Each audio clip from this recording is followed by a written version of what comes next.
I don't bite. You can be up front. Yeah. And we're going to only take about 5 of these chairs, or maybe all of them. You know, and if you're a lefty, the things pop up, so you can switch the desk part over to the left side if you're left-handed. So, and just swap them out. Isn't that nice? I know, they're pretty comfy. That's why I'm like, everybody please drink some coffee, because you'll go right to sleep in this like cozy recliner that you get to sit in.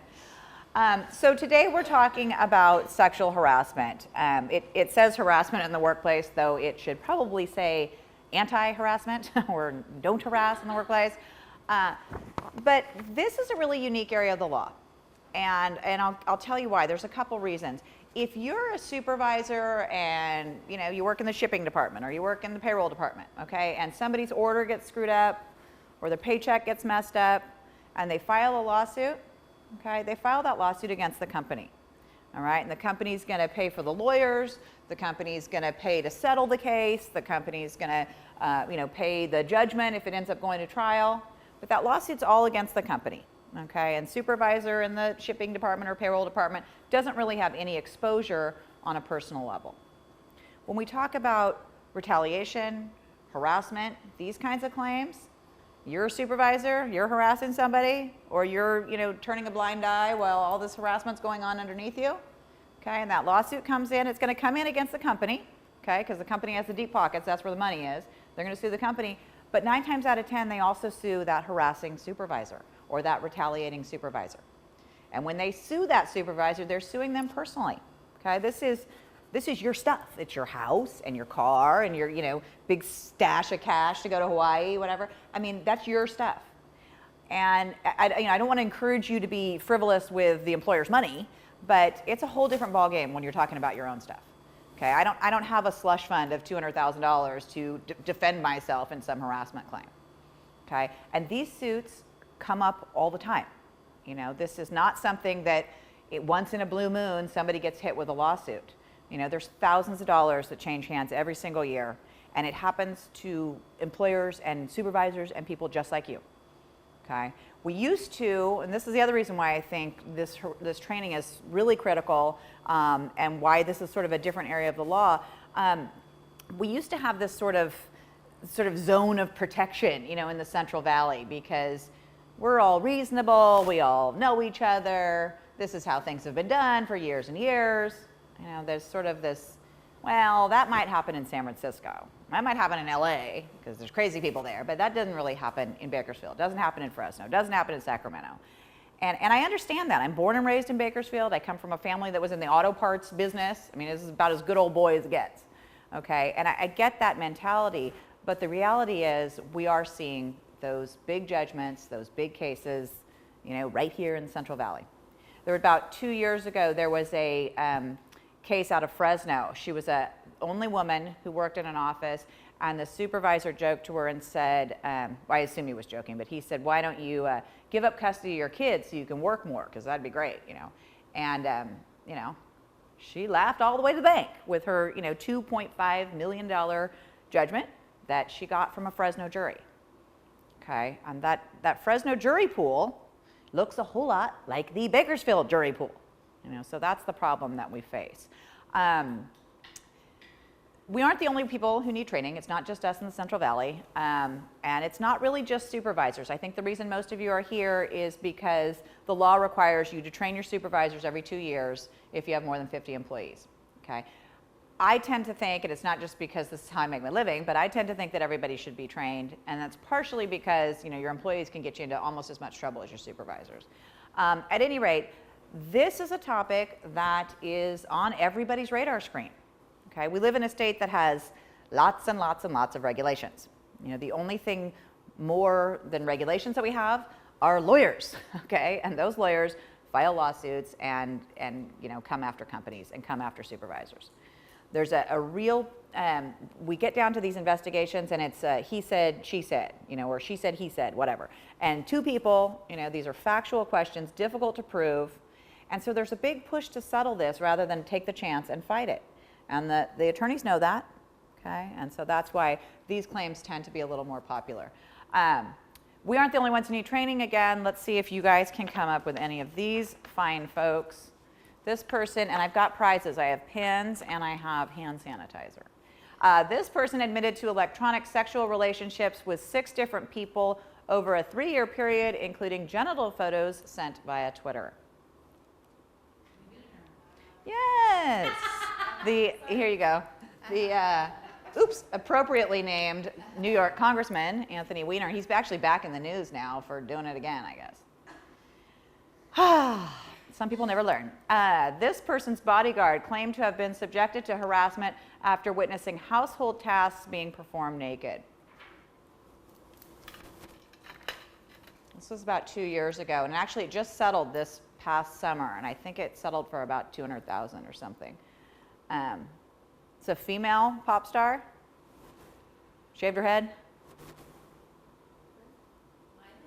Not, well, close. She almost shaved her head, huh? She cut it all off. But this was Britney Spears. Britney Spears, yeah. I'm sure the household tasks being performed naked is the least of what the bodyguard got to witness, but at any rate, this is a good example of, we typically tend to think that if we're talking about sexual harassment, the woman is always the victim, the man is always the harasser, and that's really not what we're seeing. I would say the vast majority of the claims that I'm dealing with tend to be men complaining, and usually it's man on man. And it's not necessarily, it generally comes from teasing. You know, they're, making comments, things like that. But you just can't conduct yourself like that at work anymore. It's far too risky. At any rate, it's not always that it's going to be a female victim. Oops, whoa. This person sent lewd text messages to a massage therapist, including a picture of his penis, and was later ordered to pay $50,000. Sportsman? That was Brett Favre, yep. Yeah. Yep, good old Brett, I know. Yeah. Well, he works for the newspaper, so of course he's going to know all the news. Yeah. Yeah, I know. I know. That's just was sort of sad. He's seemed like a cute, normal guy. Brett Favre. Yeah. He's a quarterback for Green Bay. Yeah. Yeah. He's cute. He's like this clean-cut, nice guy. Or so we thought. Yeah. This company's founder and chairman of the board was asked to step down after failing to report an inappropriate relationship between the company's CEO and a female subordinate. This was earlier last year. Big company. You asked us about CMS regulations. We could get those questions. Yeah. We're focusing on the wrong thing. Yes. No, it's not Google, although he's had, I think, some claims. This is it's a big company, starts with Best. It's Buy. Ends with Buy, yeah, Best Buy. If you think about this, though, I mean, the guy founds Best Buy, okay? It's a pretty successful company, and, he nearly loses the entire thing over a relationship that he's not even having, okay? This is the CEO and his subordinate. So, I mean, when you think about how high the stakes are, ratchet it up a notch because it's even higher than you can believe. He actually was reinstated recently, but, it just gives you an idea of really what's potentially on the line. This person was accused of trying to sexually assault 3 different massage therapists, including one who claims that he showed her his erect penis and said, "Take care of this." Is that him again, Brett Favre? It's not him. Yeah. That's this guy, yeah. No, it's not Brett Favre, and it's not John Travolta. That's the other one everybody always guesses. It's our esteemed former vice president, invented the internet. This was Al Gore. Wow. I didn't think he had it in. I mean, this was the allegation. It didn't actually go to trial, but that was the allegation. This television personality admitted to having sex with a coworker who was nearly 30 years younger. Late night TV, anybody? David Letterman, yeah. This was David Letterman. And actually this, yeah, you're up on your harassers. Very good. Well, you know, the interesting thing is this did not turn into a harassment complaint. She actually tried to extort money from him. Typically, you know, if you have a consensual relationship in the workplace, there isn't, you know, necessarily going to be a problem with that. There are some risks that are associated with that, you know, especially if you have a supervisor and a direct report that are in that relationship. Yeah. Yeah. No, the problem is not the 30 years. The problem is that she was actually a subordinate, and so that was kind of an issue, but it didn't turn actually into a harassment complaint. The thing you have to be careful of, though, when you have two coworkers and they fall madly in love, okay, most of those relationships are going to go sideways. Okay, it turns into the, you know, crazy girl from hell case or the rejected suitor who won't leave me alone case. Okay, the other problem is if you have the relationship and they stay together, okay, you have potential for what's called a sexual favoritism claim, because everybody else situated around that couple may be offended by what they see, may be offended by what they hear, or maybe getting different treatment if she's getting the better shift assignments or the better promotions, the better opportunities. Funny story, my very first day, I used to work for a local law firm, and very first day, I came out of my, you know, little cubby office thing they had me in, and there was a partner at the firm and a girl from accounting, and they were standing in the hall making out. And I thought, you know, yeah. Well, I mean, honestly, I came out thinking, like, is this some kind of weird employment law test? Because this doesn't really seem like something that should be going on right now. Subsequently, actually, they got married. Yeah, so there's no more kissing. So that solved that problem. No, yeah, exactly. There you go. Yeah. Oh, good. Anyway, but he actually, you know, no longer, or she still works there, but he's no longer really affiliated. At any rate. That's the kind of stuff you want to watch for, okay? Because that conduct, when I walked out of the office, if I, you know, was inclined to be offended by that, I could have potentially, you know, I didn't raise a claim or do anything, obviously, but it's just those are the issues you need to worry about when you've got that, you know, office romance going on. This political figure, what was that? Arnold, yes. Yes, this political figure admitted to having a love child with a person who worked for him. This is actually a trick question, okay, because there's multiple answers to this. Yes, it was, what'd you say? Edwards. John Edwards, yep, that's the other one.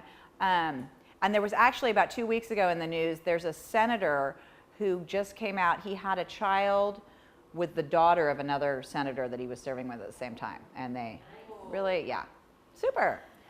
So that's great. And then I was doing this training about 2 months ago, and someone said, well, what about Thomas Jefferson? Okay, so yeah, great. He had a love child too. So, but really, it gives you an idea. This stuff is in the news. It's a hot topic. And when you get an employee who's in a financial crunch, okay, their spouse or their significant other has lost their job, they're going to get their house foreclosed on. We were coming out of a tight economy, and they think I'm going to lose everything, or I can cash in on this stack of email jokes that I've been sent and these text messages, and look what, they just, the video clip I just saw at work. All of a sudden, the scales tend to tip in the favor of filing lawsuits. And, especially when the economy is tight, I think people tend to do surprising things. And I've probably done, 15 harassment investigations in the last month and a half. They're coming in every day. And I will tell you that 9 times out of 10, the client will say, I cannot believe this is the person who is complaining. This is my good friend. This is a longtime worker. This is somebody who's been great. This is somebody who tells their own stories. I mean, it's just, you can't assume that it's not going to happen to you, okay? So this is a quick overview of how today is going to run. We're going to talk about key concepts and definitions. And what I mean by that, these are the actual legal terms. If you got hauled into court, how do they define harassment? How do they define retaliation? What are they really going to look at? Okay. Once we get through those definitions, we're going to look at how do you recognize harassment, because you can know, the entire legalese, labor code, everything. Nobody talks like that. You know, they don't come in and say, I've been exposed to severe and pervasive offensive behavior that's inhibiting my ability to perform my essential job duty. You know, that's not how they talk. In real life, when you go back to work and your coworker says, ooh, I can't stand her, or that guy totally wigs me out, that's the kind of stuff where your radar needs to go up and you need to recognize, hey, we might have an issue here. This is something that I might need to pass on to HR, or that I might need to report to another supervisor, or that we might need to address. Okay? So learning to recognize it in the real world, and then, you know, once you recognize it, you know, as Dr. Phil says, you got to fix what you recognize. How do you respond? What do you have to do? And how do we navigate that in a way that we can at least protect ourselves, you know, and then hopefully also protect the company? There are a couple of different ways you can get in trouble when we talk about harassment. Okay, if you're actually harassing somebody, obviously you can get in trouble for that. But if a complaint comes in or someone's upset and you don't do anything, even if you haven't harassed them at all, you can also get in trouble for failing to respond, failing to investigate, failing to address it. If you aren't harassing anybody, okay, complaint comes in and you investigate it and you're fine on both of those, but then you move that complaining person to a new shift, or you know, put her on leave, or you demote her or fire her, you can get in trouble for retaliation. That's a whole separate claim. Okay, so there are 3 different ways to get in trouble. And the idea is that we're going to learn today how to avoid, you know, each one of those. So key concepts. I'm going to give you guys a real quick, I should have given out pins as prizes. Does everybody have a pin? Real quick little quiz. And I'll just give you a couple minutes to fill this out. And then we'll go through. Everybody sort of comes to this training, in my experience, with the idea that they already know what harassment is and we have to go because the law says we have to, but you may not know quite as much as you think you know. So we'll take a couple minutes to do this one.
Okay, you guys about done? So everybody furiously copying the answers from the materials that have the answers in them? Yeah. Okay, let's get started. How about the laws that prohibit harassment and discrimination? Anybody come up with anything? In California, actually in all the states, we have federal law, okay, on one side, and you also have state law. And you have to comply with both, okay? Federal law will set the bare minimum. This is the bare bones of what you have to do, all right? And then states can add on additional protections if they want.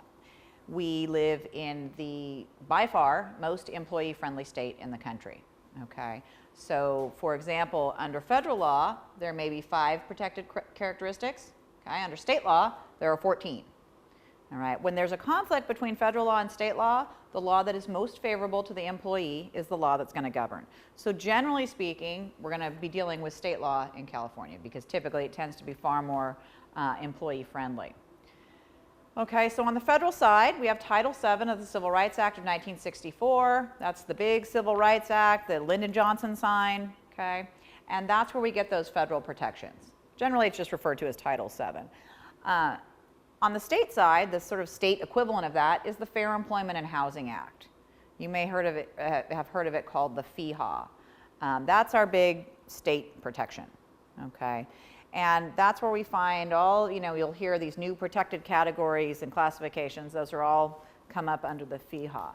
There are lots of other laws, of course, that deal with discrimination type issues, whether it's, Americans with Disabilities Act or Equal Pay Act, things like that. But the 2 big ones, when we talk about harassment, where those are going to get filed, generally the claims are going to come up under Title VII or under the FEHA. The reason you're all here, except for a couple of you ordered by the court, no. The reason you're all here is AB 1825, and that's that law that I mentioned earlier. Your supervisors, if you have more than 50 employees, supervisors need to be trained in sexual harassment every 2 years. The funny part about that actually is that literally that was one of the very first things that Arnold did when he became governor, was to sign the law, requiring that everybody goes to sexual harassment training that he might have benefited from himself at any rate. Okay, how about the definition of harassment? I'm going to go back so you don't just read it. Anybody come up with anything? Yeah, that's a great definition. Anything a reasonable person finds offensive. When we talk about harassment, this is really kind of a gray area, okay? That legal definition, any conduct. When you think about any conduct in the workplace, okay, this is conduct that you experience personally. It's conduct that you observe. It's conduct that's accidental. If somebody accidentally bumps into you and rips your blouse off, okay. I mean, but, it's any conduct, okay? When the air conditioning repairman comes in here or the guy stocking the wine bar comes in and slaps somebody on the backside, any conduct, okay? It doesn't matter necessarily where it's coming from. If it's in that workplace, it's potentially grounds for a claim. Typically, this is going to be conduct that substantially interferes with work performance. Okay, when we say substantially interferes, generally we mean conduct that doesn't happen just one time, okay, unless it's really egregious and over the top. Okay, if I got pulled into a coat closet and raped, well, it might only happen once, but obviously that's big enough of a deal that it could constitute harassment. But what we're seeing in most of the claims that I deal with, it's not the, everybody knows not to, fondle the coworker, okay? It's the little things. It's a joke, and then an email, and he sent me this video clip, and then he stared at me, and I was trying to back up, and he stood behind my car. It's this little bits of stuff that you pile up over time, and all of a sudden, what looks like one isolated incident becomes a giant mountain of evidence.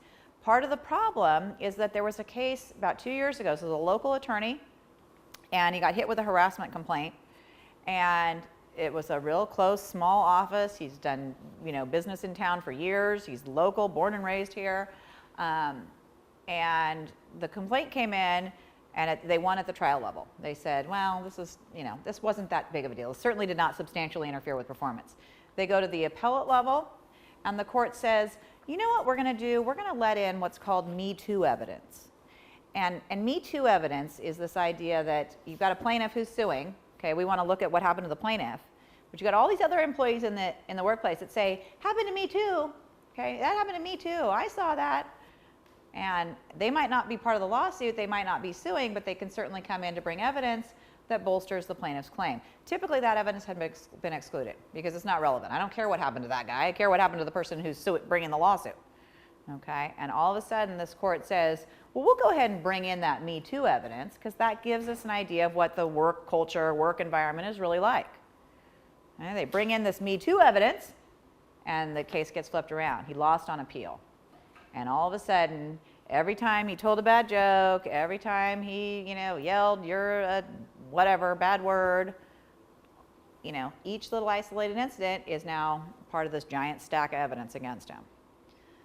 The other problem with this is that it used to be, you tell a dirty joke at the water cooler, which is not a good idea. Don't do that. Takeaway lesson. But it dissipates into the air. Okay, it's not memorialized anywhere. Now, everything's on your phone. It's a text. It's a video. It's an email.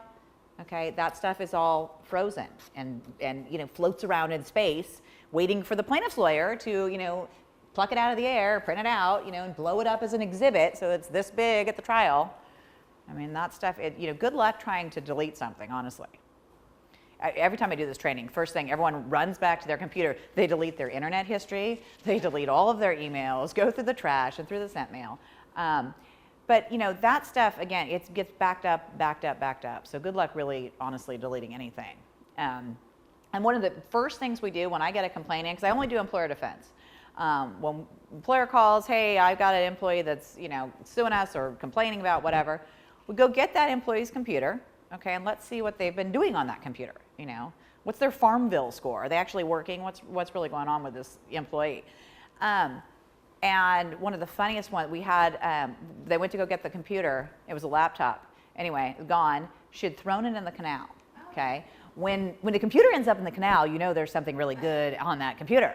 So anyway, we got it out. They took it in and blew it dry. I don't know what they do to fix the stuff, and they didn't get everything off of it, but they got enough stuff off of it that really, of course, ended up helping the employer.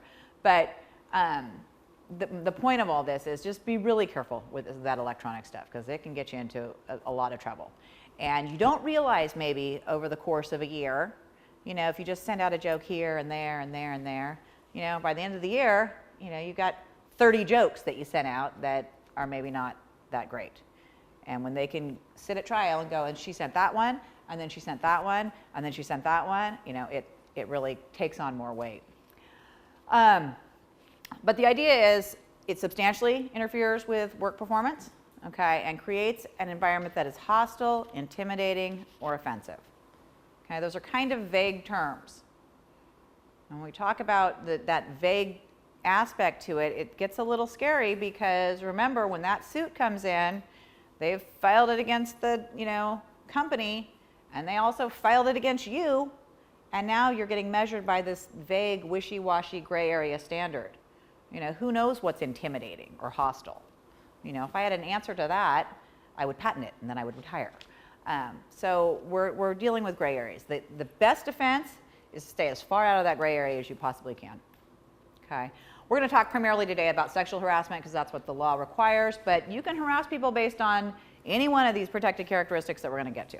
Okay. There's gender harassment and racial harassment and all sorts of stuff. Okay.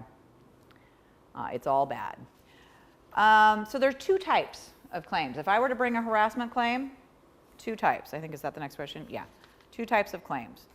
The first one is quid pro quo. Okay, that's your gratuitous Latin for the day. It means something for something. If anybody ever saw the movie Disclosure, I don't know, I'm really dating myself back to the 80s. Anyway, with Demi Moore, but that's quid pro quo. It's a supervisor, it's a person in a position of authority that's either threatening some sort of negative action or promising some sort of benefit if the person performs some sort of sexual favor. Okay? Do a pole dance or else you're getting fired. Okay? We don't see as much of this anymore. There was a time when this stuff actually happened, and actually not too long ago, we had a situation. It was a guy who was hiring a new administrative assistant, and his current administrative assistant was in the office with him when he was interviewing, and he told the applicant to stand against the wall, and if her boobs touched the wall before her feet did, then she got the job. Okay, so yeah, here's a really bad hiring practice tip. At any rate, that kind of harassment, it just doesn't tend to happen, yeah. What? Yeah. I said Kimmy and I would never get along. Yes, well, I'm like, I wouldn't have mind being interviewed because then you could just cash in your big fat judgment share settlement check. I'm like, oh. Anyway, we don't see as much of that anymore. This has to be a person in a position of authority to an underling, and I think we've done enough training and people have figured out, this is not the good way to run the business. So the other type of claim is what we really deal with all the time, and that's called hostile work environment. You've probably heard that term before. It gets thrown around a lot. Hostile work environment is where the behavior is so offensive, so severe, that it creates this abusive working environment. Okay. Again, it doesn't have to be based on sexual stuff. It could be gender, race, anything else. The problem with hostile work environment is that this can be anybody suing anybody else, okay, or harassing anybody else. I could, when I worked at the firm, I could harass the managing partner, all right, and he could file a claim against me. The guy in the janitor who comes in can harass the president of the company. It doesn't matter. The independent contractor who comes in, the air conditioner guy, the client, all right? Anybody who comes into that workplace can potentially create what is called a hostile work environment. Okay, so severe and pervasive, again, typically this is stuff that occurs more than once. It's not just a single joke here and there, but generally if you've got a single joke, I have yet to see an employer where you've got somebody who's sending out bad jokes where they've sent one joke in their entire tenure at the company, If you've got somebody who's doing it, chances are they're doing it multiple times, and you've probably got other people doing that as well.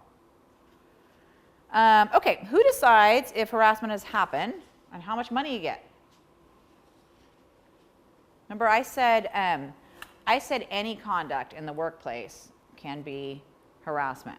Okay, and we look at that conduct from the vantage of the person who's receiving it. Is this offensive to me? Okay, is this unwanted, unwelcome from my perspective? Based on that definition, anything can be harassment because anybody can be offended by anything. And you've probably experienced that in your lives. So I'm giving out the hand sanitizer, and you could say, that's a phallic symbol, I'm offended, this is horrible, okay, and bring a claim. Is that really going to translate and turn into a bunch of money? Probably not, okay, and the check on that is this reasonable person standard.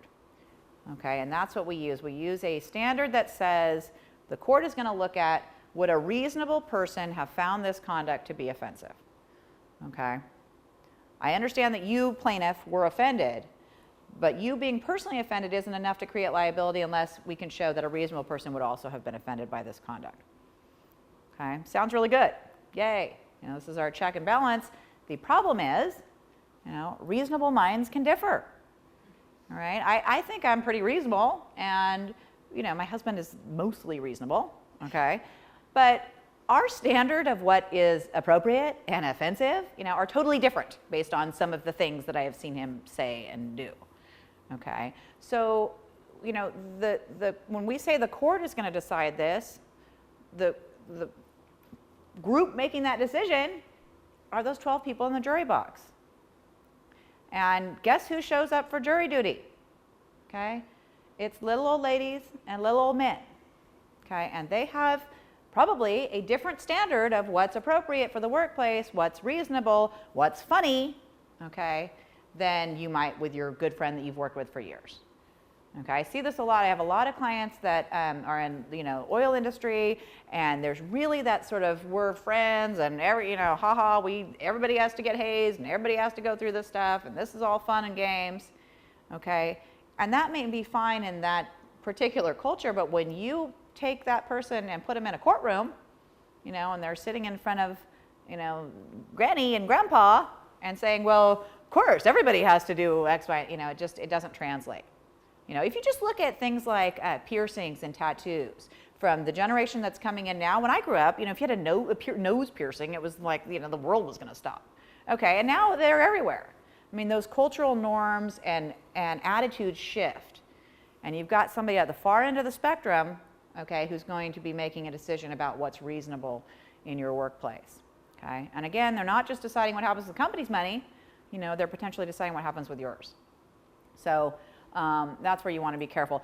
Some courts have actually gone even further. You know, if it's a sexual harassment claim, they'll say, would a reasonable woman have been offended? And the idea is that women are especially attuned to sort of sexual innuendos because they're more often victims of sexual crimes. I haven't seen that in Kern County, but it's been used in LA, where a lot of these get filed. Okay, how about retaliation? Who doesn't have a hand sanitizer yet? Well, retaliation. This is, there's a joke that everything you learn in law school, you could have just learned on the playground, because most of our laws go back to that sort of playground justice of, you know, you snooze, you lose, finders, keepers, okay, that sort of idea. This is paybacks. I'm going to get you, okay? And the idea is the law says you can't pay somebody back or get them back for doing something they're allowed to do. And one of the things they're allowed to do is bring forward a harassment complaint, is let the company, the employer, supervisor know, I'm not okay with this, that I find this conduct offensive, and bringing that forward. There tends to be this feeling that, you know, when someone complains, they're doing a bad thing, okay? But actually, that complaining employee is doing you a tremendous favor, okay? They are giving you an opportunity to get all your ducks in a row, okay, to demonstrate that you take this stuff seriously, to address the problem, to reinforce those anti-harassment policies in the workplace when you do that investigation and walk through it, okay, and they're identifying areas where you have potential exposure, all right? That helps the company, and it helps you, supervisor, who might potentially be on the back end of a suit, if not by that person, by somebody else. So they're doing you a huge, huge favor. And these situations, cases, issues that come up, most often can be resolved at the front end fairly easily. It's a conversation, it's an investigation. We, you know, shuffle things around a little bit. We do a little bit more training. We install cameras, whatever the case may be. But you can address it at the front end far cheaper, you know, with much less stress and energy and, you know, investment than if you have to do it at the back end through discovery and depositions and, you know, a whole rigmarole. Okay, these cases are expensive. You know, it costs about $200,000 to see a harassment case all the way through trial. I mean, that's not chump change, okay? And then throw in that there's a one-way attorney fee provision under the Fair Employment and Housing Act. And what that means is if the employee brings their lawsuit, okay, and they win, the employer now is on the hook, not just for their own attorney's fees, but also for all the employees' attorney fees, okay? So now the attorney's fees just doubled, okay? And then you have whatever the judgment is. So this stuff can, you know, snowball into a much bigger amount of money very quickly. So the idea is we don't want to take adverse action against somebody when they complain. Okay, we don't want to pay them back, even though we might kind of want to pay them back.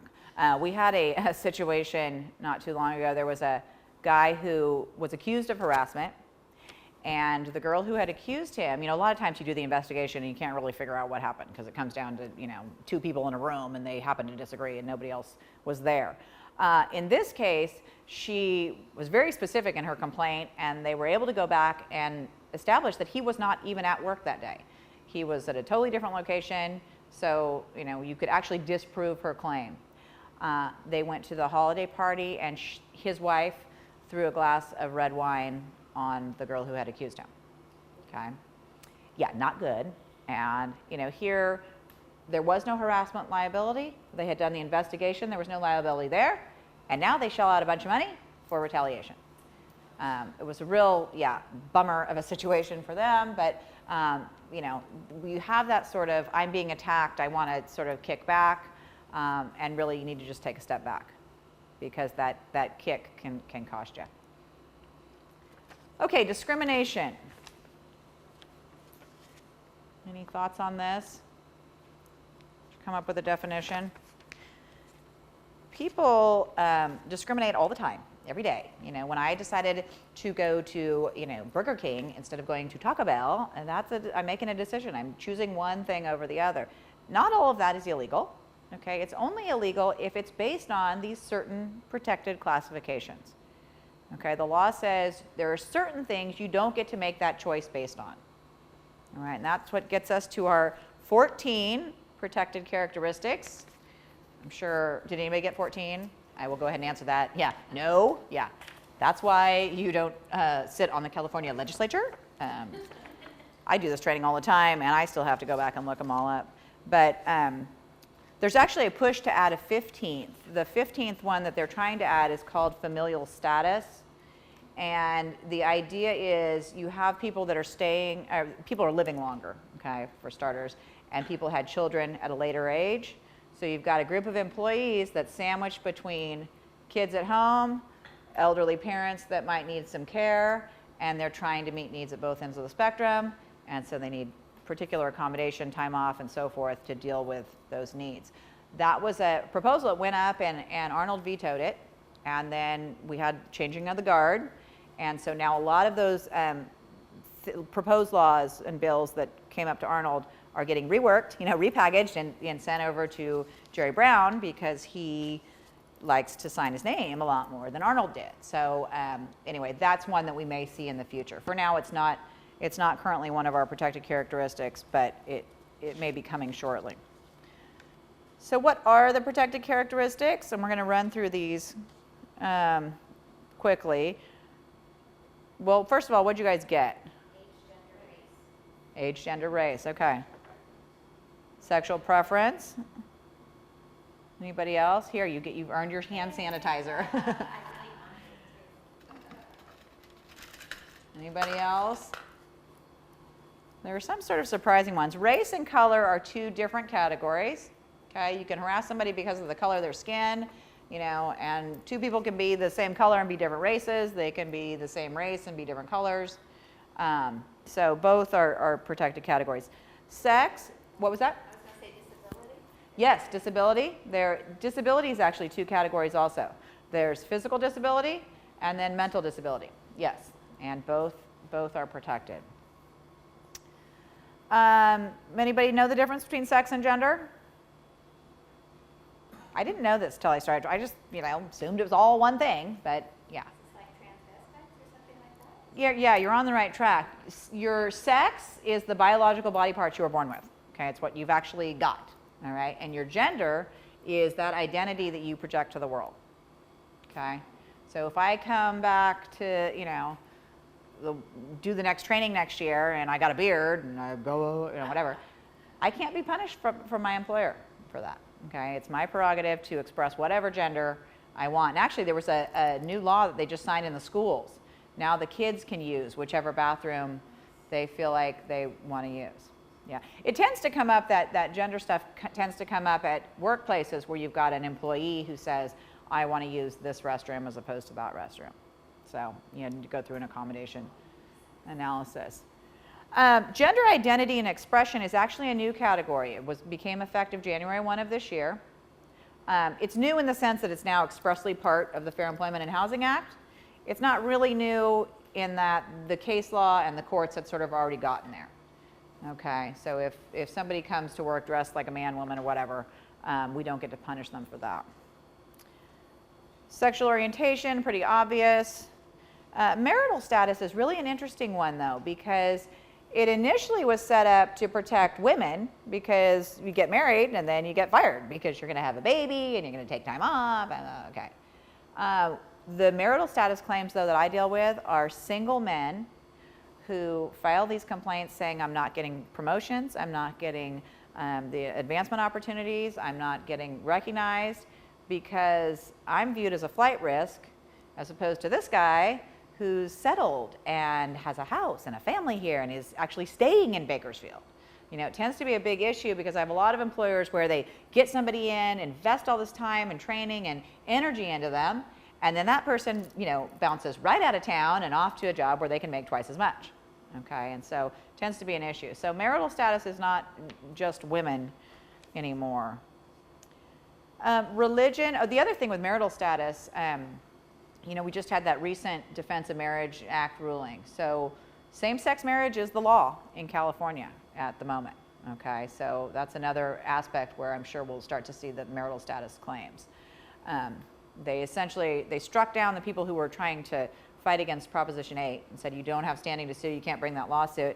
And then in a separate case that was out of New York, the Supreme Court said you cannot define marriage as just a man and a woman.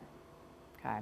The interesting thing actually, though, in that case is that they said Defense of Marriage Act is fine, everything about the statute is great, except for this one little section that says marriage is a man and a woman.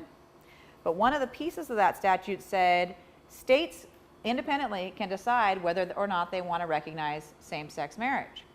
So if you have multiple operations in multiple states, and you got a state over here that doesn't recognize same-sex marriage and a state over here that does, you may have some conflict, because the state that doesn't recognize it does not have to honor that same-sex marriage that is legal in California. So when we talk about benefits, and of course benefits are big on everybody's mind, because we've got the Obamacare down around the corner. So I suspect that some of those claims will come up again as well. Religion, we had some big changes in January 1 of this year with respect to religious protections. Dress and grooming standards are now part of that religious protection, and it came up because there have been a few of these cases, but the one that's most famous or most recognized is there was the girl at Disneyland, and she wanted to, I know she worked on like a hot dog stand or something, and they wanted her to wear this Disney costume, and she wanted to wear a head covering as part of her religion. And they said, no, you don't get to, and she said, this is my religious right, and it blows it up into a lawsuit. Based on this new legislation that became effective beginning of this year, you don't get to just tell somebody, sorry, you're out of luck, that's the uniform, you got to wear it. Okay, you need to go through an accommodation analysis. What are your religious rights? What are the, our obligations, and what are we trying to do? Is this a health and safety issue? If I'm standing in front of a giant machine and I want to wear this flowing gown, maybe that's not going to be appropriate. Okay, but the idea that my customers aren't going to love to see somebody in a big head wrap is probably not going to be sufficient to justify, taking that right away from them. There was another case it was a Costco case. And it's kind of interesting because she was covered in tattoos. I mean, her face was even tattooed.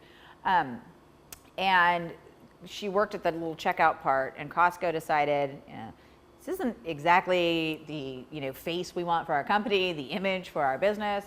And so they moved her to a back stock room where she didn't interact with customers anymore. And she filed a lawsuit, and she said, this is my religious right. I belong to the Church of Body Modification. And the Church of Body Modification requires me to modify my body and to proudly display my modifications so that I can encourage other people to join the Church of Body Modification.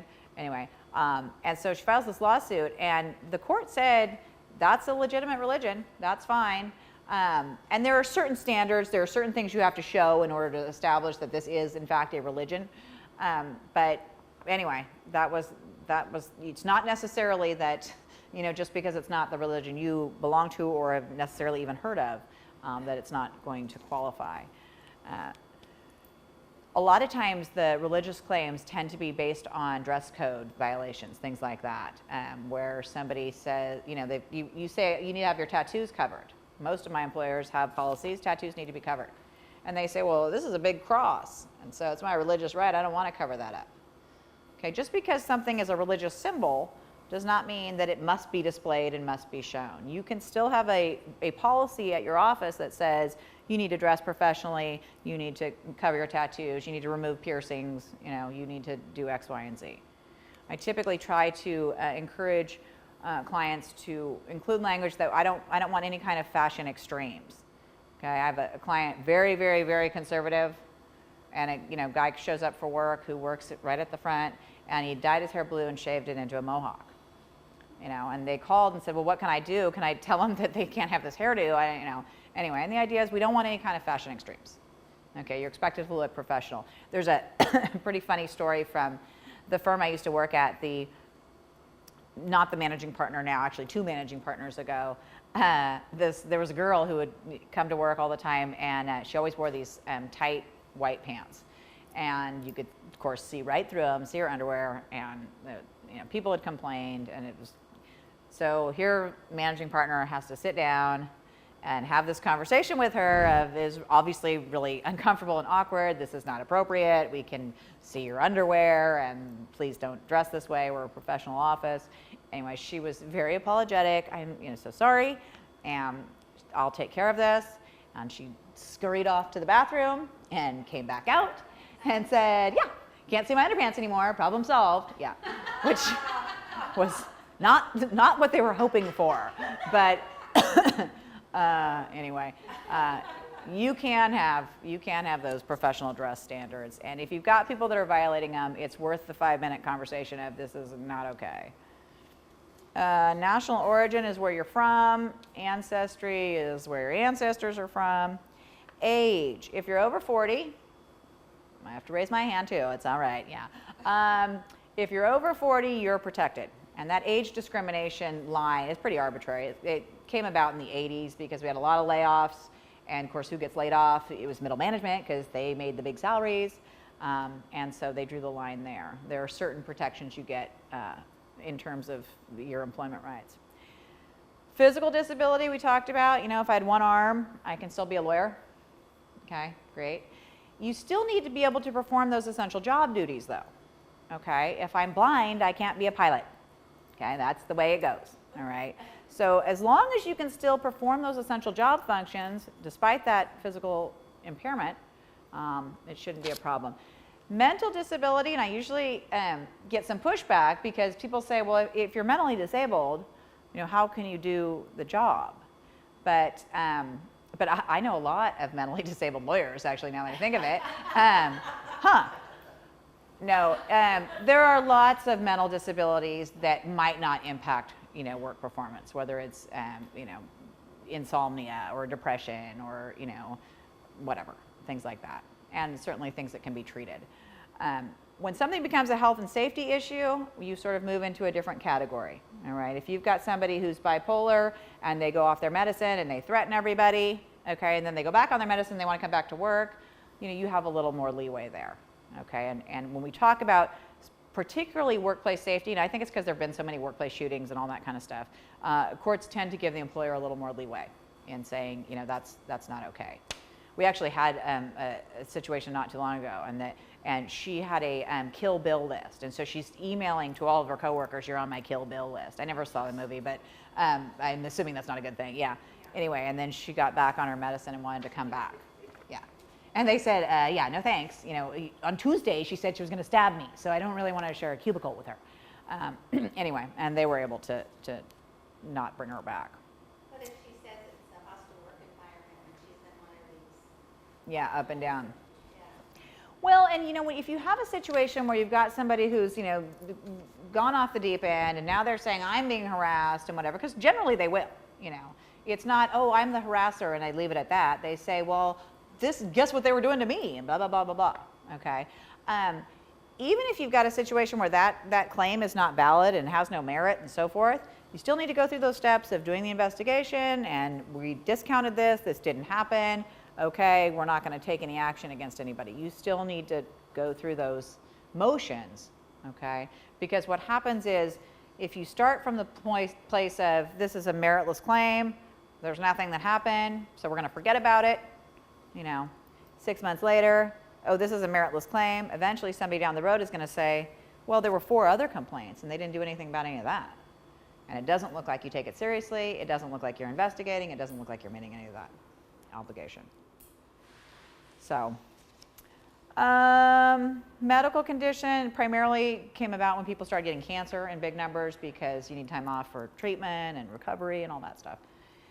And then lastly, we have genetic information. This was a new one to the Fair Employment and Housing Act as of January 1 of last year. And it typically comes up if you've got a wellness program where you're asking the employee to fill out information. Because genetic information will include family medical history. Okay, the very first genetic information claim just settled in March of this past year for $50,000. She was offered a job. She went in and filled out the wellness paperwork, filled out her family history, which is like everyone in my entire family has diabetes, okay? And they ended up rescinding the offer for other reasons. And she said they rescinded the offer because they know I'm going to get diabetes just like my 8 brothers and sisters and my parents and grandparents and everybody else. And anyway, it ended up settling. So that's where that stuff tends to come in. Okay, Jeopardy. Now is your chance to earn a pin or whatever it is you guys haven't earned yet. Any adverse action taken against a person because he or she has complained about harassment. What is retaliation? Yay. There's your phallic symbol. The primary federal law forbidding sexual harassment. Title VII. Title VII. Title VII, you're good. Yes, something soaked in. The standard that determines whether a person has been harassed. Whether or not it was, what was the word today? Reasonable person, yes, reasonable person. This type of sexual harassment occurs when offensive behavior is severe and pervasive in the work environment. We'll get that one. Yes, hostile work environment. Oops, sorry, I'm not a very good thrower. Race, color, sex, gender, national origin. Did somebody say it over here? Discrimination or protected characteristics. Protected characteristics. Yeah, did you already have one? Okay. Timmy needs one back there. Ew. Did you say protected characteristics by chance? Yeah. Sorry. This occurs when an employee is treated differently, specifically because of his or her protected class status. Discrimination. There we go. Here you go. You didn't get a sanitizer yet. You look like you need some sanitizer. No, I'm just kidding. The primary, yeah, yeah, I know. Whoops. Hopefully I don't harass people during the harassment training. The primary California state law forbidding sexual harassment. Fair employment is something. Yeah, Fair the fair something, yeah, FEHA, the Fair Employment and Housing Act, yep. This type of sexual harassment typically occurs when a person in a position of authority seeks a sexual favor in return for something else. Quid pro quo, very good. Did you get a pen already, yeah? No? Sorry. Oh, God. That was a really bad throw, sorry. Yeah, sorry, yeah. I'll get you to be quiet. No. Oh my gosh, sorry. Yeah, I need to just pass these out. I'm going to wound someone during the training. And legal troubles. Which, if any, of the following famous people and or animals have not been accused of sexual harassment? Coco the gorilla, Bill Clinton, Tiger Woods, or Clarence Thomas? Coco, yeah. Coco, everybody guesses Coco. Coco is, sort of famous, I guess, as far as gorillas go. He is the gorilla that's learned sign language at the Gorilla Foundation in Woodside, California. Okay, Coco has a repertoire of about 50 words. One of the phrases he's learned is please flash your boobs. Okay, and I don't know what the actual sign language is for that, but I can kind of guess. Anyway, so he does his sign. The gorilla handlers complained and said, we don't really want to flash our boobs to the gorilla. The gorilla trainers said, you do whatever you need to do to keep Coco happy, because when Coco's really happy, then Coco learns more words, and then we get more funding, and blah, blah, blah. Okay, so they filed a lawsuit against the gorilla trainers, against the Gorilla Foundation, yeah, and against the evil mastermind Coco himself, yeah. Yeah, so Coco is not the right answer. Well, there's Bill Clinton, Tiger Woods, and Clarence Thomas. There was a few. So you said Clarence Thomas. Clarence Thomas, he's a Supreme Court justice. But you guys may remember Anita Hill when his confirmation hearing came up. Yeah, the Coke can and all this stuff. Yeah, so he's been accused, which leaves us with Bill Clinton and Tiger Woods. Of course, Bill Clinton was Paula Jones. So he's been accused. So we have Tiger Woods as our shining example of good behavior. Yeah, great. Yeah, he has not actually to date been accused of sexual harassment. He's done everything else there is to do. Yeah. I actually heard a really stupid joke that you thought he was a tiger, but really he's a lion cheetah. Yeah. But it's actually the stupidest joke ever. I need to work that out of the presentation. Yeah. Yeah, sort of. Well, here's the deal. Honestly, when it comes to those jokes, and I've been doing this training long enough that I'm like, if there's a funny, clean joke, and I mean, there aren't any funny, clean jokes. If it's funny enough that you want to tell somebody, then, it's not a joke you should tell. Or at least tell it at home on your own computer that has nothing to do with work. All right, so that takes us through those terms, the overview of the definitions. What's the court going to look at? All right, now we're going to get into sort of the meat of what happens in real life. Again, a two-part process. You have to recognize your areas of potential exposure, things that are happening around you, things that are happening with the workers underneath you, okay? And then you need to, then you need to respond, okay? Two separate avenues to get into trouble. If you've got harassment, that can get you in trouble. If you don't respond properly, that can also get you in trouble, even if there's nothing actually going on. So step one, why recognizing harassment? Why is this important? Okay, they teach us in law school, everything comes down to money. It's important because it's really, really, really, really, really expensive. We had the largest single plaintiff verdict in February of 2002, $168 million. Okay, this is not a class action. This is one plaintiff. $168 million. She was a physician's assistant, and the behavior was really over the top, really bad. There was touching and comments and all sorts of stuff. She complained multiple times. They were well aware of the problem. And so we see that huge judgment as a form of punitive damages to punish that employer. But the key with this decision that I really honed in on is that that's a Sacramento jury. Okay? This is not a jury in San Francisco where, you know, everything costs $2 million. So you'll just give them $2 million, that doesn't matter, you know. Money takes on less meaning in those places typically. Okay? Sacramento, this is our Central Valley. That jury pool, again, very similar to the jury pool we see in Kern County. So you just realize how costly this stuff can be. New York jury awarded an African-American steel plant worker $25 million. Historically, racial harassment and racial discrimination has been the most expensive. Actually, the biggest case to date on file is gender discrimination. But if you look back historically, you know, if you're gonna decide which way to harass somebody, you don't want to do it based on race and probably not on gender. Sexual harassment tends to be less expensive in terms of exposure in that regard. I mean, based on judgments, but far more likely to settle. So there's definitely and that's where that gray area can hurt you, okay? Because all of a sudden you're having to pay out for something that, you know, didn't happen potentially. But and again, personal liability. Okay, that's the scary part for all of us. I mean, I supervise people. I carry that same risk. Okay, and it's not that you have to have a completely sterile workplace. You just need to be smart and savvy about what you're doing, and you need to recognize that, hey, when I go to happy hour with my coworkers, it's not the same as when I go to happy hour with my, you know, dear girlfriends that I, you know, hang out with on the weekends. Okay, there's a different level of professionalism. Even if I've had a glass of wine, okay, even if I'm at the company holiday party and, you know, whatever, everyone's dancing, it's a different mentality, and you got to wrap your head around that, because if you don't, that's where things tend to break down and we get into trouble. Okay, so who can be a harasser? Anybody. Anybody. Supervisor, non-supervisor, you know, the lowest guy on the totem pole, independent contractor.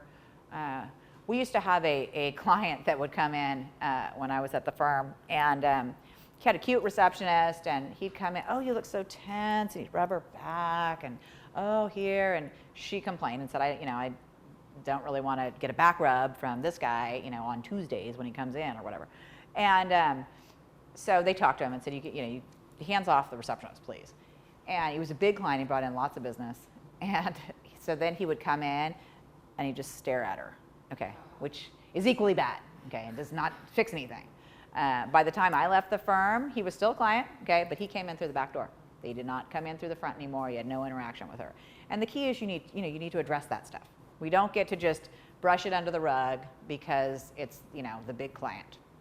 One of the very biggest, actually when I was in law school, when I'd first gotten out, one of the biggest cases to date of a claim against a law firm was a girl. She was a temp employee. She'd been employed for 6 weeks, and she was administrative assistant to the big, you know, rainmaker partner, brought in all sorts of stuff, okay? And he harassed everyone. He was notoriously known as a harasser, and they'd just move paralegals and associates and whatever underneath him because no one could take it for very long.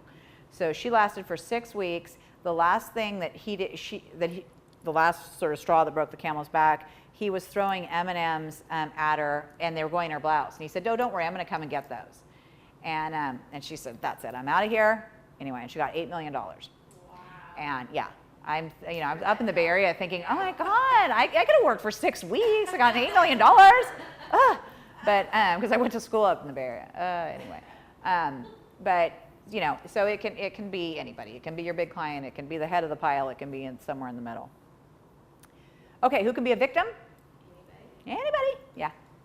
The one I hear all the time is the client will say, well, she's complaining, but she's a temp worker, and you know she's going to be done at the end of the summer, so we just need to get through the next week and a half. and then she'll be gone. Yeah. Oh, okay, well that doesn't actually change anything for you, but there you go. Even the temp worker who shows up the first day, first hour, is protected, okay? That claim can come from anybody. All right, so lots of potential victims. Ooh, this is the bottom of our quiz. Anybody know who this guy is? Never seen him before? He wrote a book. His book is called Porn at Work, Exposing the Office's #1 Addiction. He is an admitted porn addict. He did describe himself as the company's worst nightmare. He worked for IBM for a number of years, and he says that on average, he spent 90% of his day streaming porn. Great. Okay. I like to focus on him for a couple of reasons. And actually, there's a really interesting statistic in his book that says that 75% of all porn is downloaded between the hours of 9 to 5. Wow. So, when you think about that, I mean, he looks like a pretty normal guy. I don't know what a porn addict is supposed to look like, but, he seems like he would be a normal person, okay?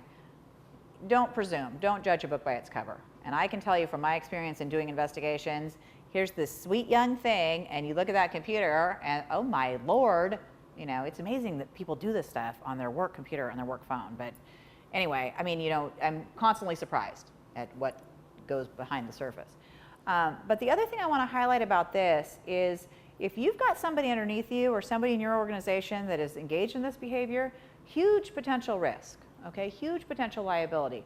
And if he's spending 90% of his day streaming porn, I mean, I'm assuming that that's not what he was hired to do, okay? He's not doing his job. He's not performing. There had to have been signs that he's not getting anything done, okay? If you've got those performers, idle hands do the devil's work idea, that's something you want to address, all right? You may have people that are doing things that are going to create exposure, okay? Pretty hard for IBM if a claim came in completely unrelated to this. Claim comes in of harassment, and they say, we take harassment seriously, we address it, we are on top of it, okay? And you do some discovery, and oh, look, well, the guy in the cubicle next door is streaming porn 90% of the day. Okay, pretty hard to defend that claim. And so that's where this stuff comes up and can get you into trouble. Okay, so what is the conduct? What is the conduct typically at issue? There are 3 big conduct categories. Okay, verbal, visual, physical. I would actually add a 4th that we'll get to that's sort of the virtual conduct.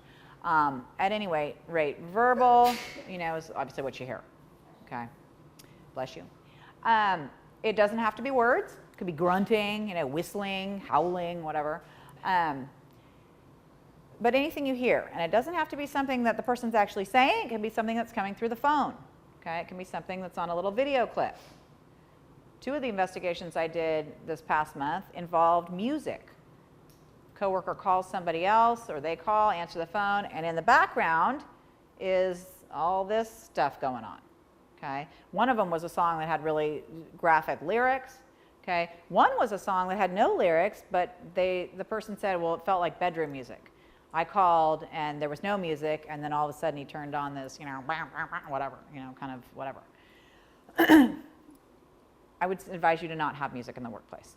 Okay, I think it's just a recipe for disaster, at least in terms of what I've seen recently.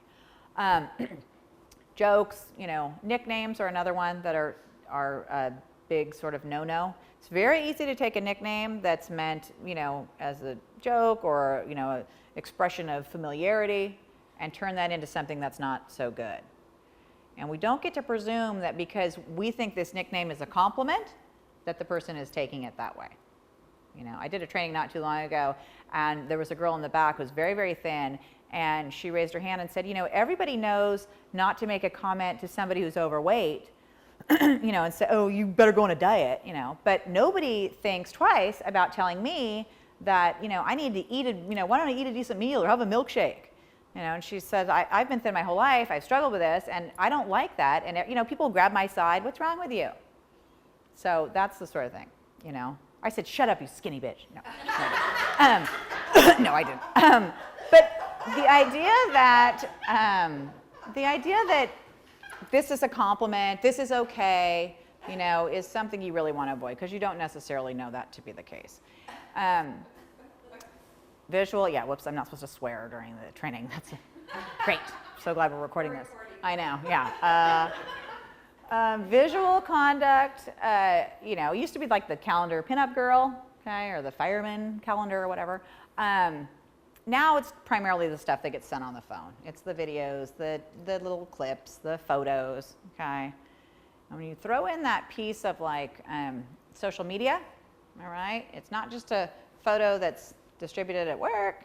It now goes out to the whole wide world, okay, and every friend and every network and blah, blah, blah. So the level of exposure, the severity, the pervasiveness can be met often if you've got something that goes beyond this little tiny group. It seems much more severe and much more pervasive. I had a situation, a client that had well, the first year they did a Christmas party, and people complained because they weren't necessarily all Christian or Catholic or whatever. And so the next year they did a holiday party, but a bunch of people got drunk, and not a bunch, 2 people got drunk, and then there was a big issue about that. So this next year they did a bowling party. It was during the day. There was no alcohol. It had nothing to do with any holiday.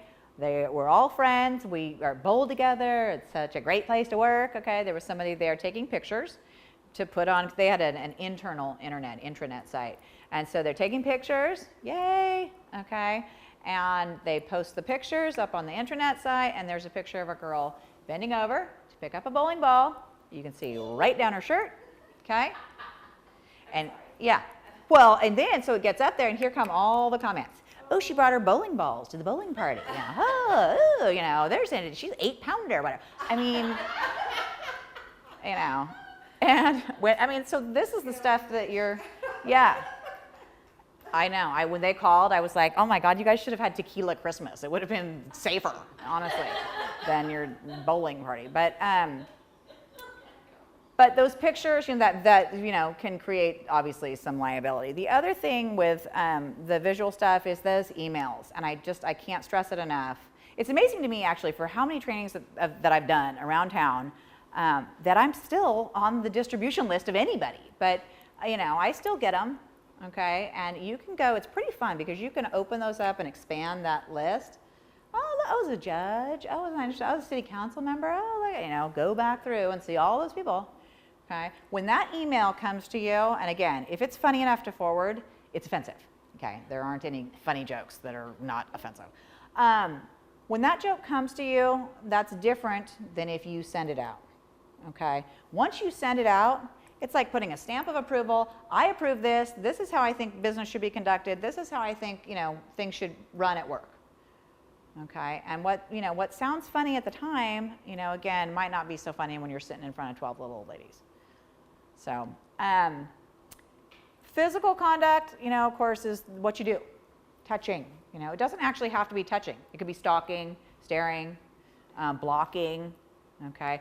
What we're seeing more of now are claims based on people that are very germ sensitive, okay? I've had 2 where the boss came through and gave everybody a high five at the end of the day, and the girl said, I don't want to touch him. I'm at the end of the line. He's touched every single hand, and now I'm going to get sick. And so she said, I don't want to have to do this. And they continued to do the high five and expect her to put her, you know. So she ended up filing a complaint. So that's, you know, it's not necessarily touching that is sexual, okay? It's touching that's offensive. You know, we are getting to the point in California where, you know, shaking someone's hand can turn into a lawsuit. It's pretty amazing. But it's not that every time you shake someone's hand, you're going to be in trouble. It's if you know and have knowledge, I don't want to do that. Sorry, I get really, you know, I'll do an in the air, high five, whatever. Then, you know, and I'm not the person. Every time I tell that story, they're like, oh my God, you're giving out hand sanitizer. You must be the germaphobe. And it's not me, honestly. Anyway, so the idea is with physical stuff, any kind of interference, contact, whatever, can create some sort of issue. All right, so when does it happen? Obviously, when you're, you know, when you're actually at work, okay, that work time. But, you know, the obligation is a workplace that is free and clear of harassment, okay? That workplace, work time can travel with that employee, okay? If I've got employees that are being sent out of town to go to a training, okay, that's going to be work time. They're not necessarily at work. They go to the training all day. okay? Then they pick up a 30-pack on the way back to the Residence Inn and all hell breaks loose, all right? That's going to potentially be work time. Where people tend to get into more trouble are, you know, the after happy hours, okay, the holiday party. You know, I'd almost work for free in January because you come back to work and I get to hear what everybody did at every holiday party around town, you know, and after the third glass of wine, people just come up with all sorts of bright ideas, okay? The golf tournaments in the summer are also bad. I don't know what it is about the back nine, but, you know, it's like all good judgment, you know, sort of goes away after the, you know, once you get to the 10th hole. But that's where we tend to see these kinds of people let their guard down. There's usually a little bit of alcohol involved, and problems creep up. There was a big case that when I first got to the firm, that they were working through a local company, and they had closed a big deal. The boss went around, told everybody, hey, we're going to go celebrate, close the deal, yeah, you come, invited everybody. He called the restaurant and made a reservation. They went to the restaurant. They're celebrating their big work victory. He bought the first round of drinks. He bought the second round of drinks. Okay, people stayed and kept drinking. 2 male coworkers drove a female coworker home and raped her. And it was a little bit of a different twist to this because it was a criminal case. But the question is the same. Okay, you know, is this a work event? And she says, gosh, my boss told me to go. We're celebrating a work victory. He paid for the drinks. He made the reservations. You know, it sure looked like a work event. They decided after the second round of drinks, he made a big fanfare of, you're on your own. I'm closing the tab. Thanks for coming. This was great. You know, I'll see you Monday. Bye-bye. And made a big production. And they said the work event ended at that point. Okay, but you talk about a razor's edge. I mean, that very easily could have gone the other way. And so that's the stuff you need to be mindful of. I was actually, it was last December, I was at Wool Growers, and we're in that big back room. There's all these tables, you know, you can see what everybody's doing. And there was a local business that was there, and they were having a gift exchange, only it was a white elephant gift exchange, which are, you know, fun to do with your friends, maybe not with your coworkers, anyway. And they're opening up, there was a blow-up sheep, there were these boxers, all the stuff printed on them. And I mean, and they're opening it in the middle of this, you know, I thought, you know, well, it's good for business for me, I guess, but that's just crazy. You know, if you're gonna do that stuff, you know, do it in your back conference room where no one can ever see or whatever, you know, just don't, it's really, you certainly don't want to broadcast that around town. So just like the time frame can travel with the employee, okay, the location can travel as well, okay? You know, you guys are all at work. You're not at your office, okay? But you're at work. So where that employee goes potentially is where the liability is going to go as well. And then, of course, we have the virtual world, all right? Sort of our new frontier for harassment. If you've got policies that say, you know, what's on our server belongs to us, it's our company's, it's protected. If you send it, access it, store it, read it, write it, create it, whatever, on our equipment, it belongs to the company. You've extended those policies all the way out into the virtual world. Okay, your policies and those employee rights are going to go as far, at least, as your policies go. So when we talk about, you know, protecting employees, there are a lot of things that you can't prohibit. I can't tell the people that I supervise, do not friend each other on Facebook. Okay, they're allowed to do that if they want to. But I can explain to them why it's a really, really, really bad idea. Okay, because what they put on Facebook, not only going to get potentially my company in trouble, okay, but potentially them in trouble. If you've got a Facebook page and there's all sorts of pictures and stuff that gets up there that turns into harassment, that claim's going to come in against you, harassing person, okay? So there are ways you can educate your employees to let them know the risks. Once people understand the reality and severity of that risk, they're going to defriend everybody they work with. You know, I love Facebook, but I'm not friends with anybody from work, okay? And it's not because I'm posting naked pictures, okay? It's because I don't have control over what gets posted there. And I have seen too many people pay too much money for something like that. You know, I went to Berkeley. There's plenty of pictures my employer does not need to see on my Facebook page, right? So, you know, I need to be able to keep control over that, you know? And it's quite simply not worth it. you can't discourage, I mean, you can't tell employees that they can't talk about each other online. That's the other one we see. My supervisor sucks. Okay. Employees have rights that are covered in the National Labor Relations Act to discuss work conditions, engage in this kind of activity to create a better working environment. So you can't necessarily tell them they can't do it. Okay, but when you see that my supervisor sucks, a red flag needs to go up, because maybe the supervisor sucks because they're harassing them. Okay, maybe the supervisor sucks because they're a bad manager and that's something you need to deal with. Maybe this is just an employee who wants to vent somewhere and you call them in, give them a chance to sort of get things off their chest, and then they can go back to work. You know, you can certainly counsel an employee that I don't want you to discuss this stuff online. We have an open door policy, come and talk to us, let's work this out. And there are some things you can do to get stuff removed also. But the photos and tagging, I talked about that bowling thing. You really need to watch with that. The other one that comes up a lot are the practical jokes. You know, somebody leaves their phone on the table. Oh, this would be really funny. Okay, that's not so funny. Okay, be careful with that. I had an issue not too long ago of, and this actually wasn't a joke, the guy was mad. They had a marketing meeting, and guy gets really upset, whatever, goes to the bathroom, takes his phone, takes a picture, sends it off to the boss. This is what I think of the marketing plan. I mean, you're like, really? Yeah, and they had this beautiful, it was like bound handbook that I had done for them, and it dressed everything under the sun. Guess what wasn't in there? Photos of what sent to anyway. But watch that kind of stuff, and the practical jokes, the pictures, it's just people can respond so quickly that now you have responses that are not appropriate, that you can do that knee-jerk reaction where you're better off to sort of cool down if you're that mad, or if you're coming up with this devious plan of how you're going to really prank somebody. Take a step back, or do it on your friends at home. Autocorrect, if you've got autocorrect, disable autocorrect. That's your take-home lesson. Okay, I don't know if you've ever had the experience of, I sent this really nice message and oh Lord, look what my phone actually sent. Okay, I just went out to dinner with these friends, the Mortons.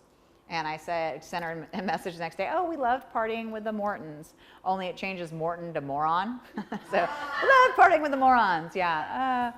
Anyway, here are my autocorrect examples. What's up? Yeah, what's up? Have you ever fondled yourself? Dude, what? Googled, not fondled. Wow, that must have sounded bad. Okay. Oh, I forgot to tell you, I found the caveman buried in my closet, so we're all set. Was he carrying a club and trying to get you to switch to Geico? Whoops, I meant camcorder. Hopefully it will be so easy a caveman can use it. Hey, my grandpa is in the hospital. I hope he gets better. I hope he dies. Why do you want my grandpa to die? And then you smiled about it. Are you some kind of evil villain? I meant does. I hope he does get better. Yeah. If you go back to that beginning slide when we talked about the definition of harassment, okay, I said any conduct. Accidental conduct. Okay, if I've got a plaintiff that comes in saying, my boss asked me if I'd ever fondled myself, and I've got a screenshot of it, and I can produce, you've got some problems. Okay, you've got potentially some problems. Okay, in the real world, these are all real examples, real cases, probably a lot of them from companies you've heard of. Tom and his subordinate Ann work together closely. Eventually, their friendship turns romantic, and they began a consensual relationship. Is this harassment? Got some no's. I've got some I need some more coffee. Okay, there's a couple things going on in this one. First of all, it's consensual. Okay, harassment needs to be unwelcome, unwanted conduct. Okay, so we maybe don't have a problem in terms of the fact that they're both, adults agreeing to this. The problem with this, though, is it's a supervisor and a subordinate. Generally, you'll have a non-fraternization policy. We can't go out and be in love policy for a supervisor and a direct report. Okay, you probably can't have it company-wide. I think that's going to violate, privacy protections, but certainly between the supervisor and the person right underneath him. The next one is that situation I was talking about earlier. So after they start dating, okay, she gets the best shift assignments. This was from a real case. He was a prison warden, and then he'd rotate his girlfriend around, and then whatever week it was this person, she got the mess shift, because that was the best shift, okay? And so everybody else filed a complaint. And they said that's a form of harassment. It's called sexual favoritism. Okay, and it's not okay. There's actually a Dilbert that I've been trying to get the copyright for, but it costs too much. And in the first square, somebody comes in and says, you harassed me. And then in the next square, somebody else comes in and says, you harassed me. And then the third square, somebody different comes in and says, you harassed me. And then the very last one, somebody comes in and says, you didn't harass me, so you discriminated against me. So would be so perfect. Anyway. Okay, at a business meeting of the sales staff, the boss asked the only woman employee present to serve the coffee. Is this harassment? Yes. I've got one waitress do that before. It was a no, or it depended if it was unwelcome or something. Well, it depends. It depends on, if he says you look like a waitress, you serve the coffee. I mean, obviously, that's not okay. If she's standing next to the coffee cup with a, thing of coffee, and he says, would you mind serving the coffee? Probably not. You got to look at the big picture of how this is being played out. This came though from a real case. She wore tight clothes, and she'd walk by and they held up these scorecards, and she saw the reflection in the window. She had bad scores. No, I don't know if she had bad scores, but she did not appreciate that, and that's where that case came from. Well, she could be offended. Pardon? She could be offended. Yeah, well, and she was, and she brought a claim, and then she went to the bank with her big stash of cash. But the idea is, just because something might be tied to a specific gender or a specific, whatever, doesn't necessarily mean it's going to give rise to a claim. It certainly could, but, of course, anything, just like the pen could be the phallic symbol. The new accounting clerk can do long math calculations in his head, so his coworkers jokingly refer to him as Rain Man. Yeah. Is that harassment? I'd be thrilled. Yeah. If I could do math at all, yeah, I would be thrilled. This is an example again of the nicknames. Certainly you want to avoid the, pejorative references to movie characters. Okay, it's not a good idea. They argued that, oh, this is a compliment, but I don't think that worked really well. Okay, the boss hugs all of his employees, both male and female, every day before leaving work. He says, I am just an affectionate person, and I view my workers like my family. His hugs are entirely platonic, and he believes they do improve office camaraderie. The office hugger. There was a hugger when I was at the firm, but he left. Yeah. If you've ever worked with a hugger, yeah, that's a real pleasant experience. Nobody comes to work for the hugs that they get at work, okay? They all come for their paycheck. So the benefit that you're getting out of having a hugger, is pretty slim compared to the level of risk. And again, this goes in context, okay? If there's a difference between a pat on the back, hey, you did a good job, versus this gross, groping hug. But be mindful of the fact that probably a lot of people in your workplace are not wanting to be touched, okay? So if you've got that going on, it's probably not a great idea. The fact that it's all platonic, isn't necessarily going to dictate. If it's offensive conduct, if it's offensive behavior, if it's unwelcome, unwanted, even if there's not a sexual piece to it, you can still be on the hook for what they would call sexual harassment. Okay, a supervisor has temper tantrums at work that contain no sexual content and are directed at all subordinates regardless of gender. Is this harassment? Be managed through rage. Yeah. Yes. It certainly can be. Yeah. I put this in there because everybody sort of thinks that hostile part of the hostile work environment means that you have to have this anger and rage and all that stuff going on. That's not necessarily true, but certainly if you've got somebody who's yelling and screaming and throwing a tantrum all the time, there's going to potentially be some exposure. Okay, that's not a very effective way to manage people anyway, so that's probably not what you want to do. The firm celebrates St. Patrick's Day with a Mr. Potato Head contest where employees decorate potatoes to look like drunk Irishmen. Really? Yeah. These are all real examples. I did this training and someone didn't believe me that was real, so I actually dug up the complaint. This was in San Francisco. Give out a green cupcake. Honestly, this is, it's amazing that this actually happens. Okay, a baptized member of the Sikh religion, Anne is required to wear a small, dull ceremonial knife called a kirpan under her clothes at all times. Anne's employer objects to this practice and tells her that she will not be allowed to wear a knife under her clothes at work. What do we think? This is a good example, actually, of what I was talking about, the dress code stuff coming up, or the clothing stuff coming up under a religious discrimination claim. This was a real case. She worked as a nursing assistant at an old person's home. And they said this is a health and safety issue. Okay, we have a no weapons policy. You're not just sitting at a desk. Okay, you're interacting with people that might not be all there, blah, blah, blah. The EEOC said no, she's allowed to wear her knife. It does not present a health and safety risk to the clients.